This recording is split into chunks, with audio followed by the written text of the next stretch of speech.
It's called Sevin, Sevin. The active ingredient in that is called carbaryl.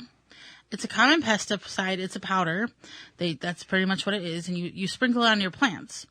And what it does is it gets rid of common bugs, insects But it kills everything, But too. it kills Yeah. everything. So with that being said, you might kill bees or ladybugs, which are beneficial to your garden. And you might want to be killing something else. It's a nerve agent. Yeah, it's a nerve agent. So what it does is it basically causes neurological problems to those pests, and then they die.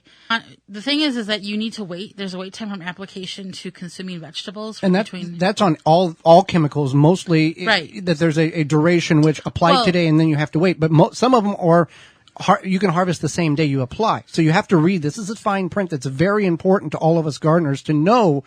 How long do I have to wait after applying XYZ product to control XYZ problem that I can harvest it and when it's safe or somewhat safe? Right.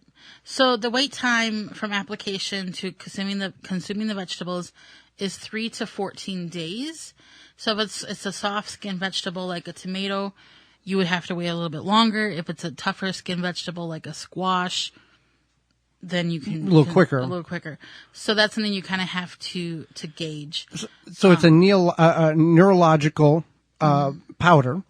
Right. And you're applying this to the garden, and most likely you're not using a respirator. So you're sprinkling this on your peas, your tomatoes, your peppers, whatever, and then you're getting it and you're ingesting it too on small microscopic particles.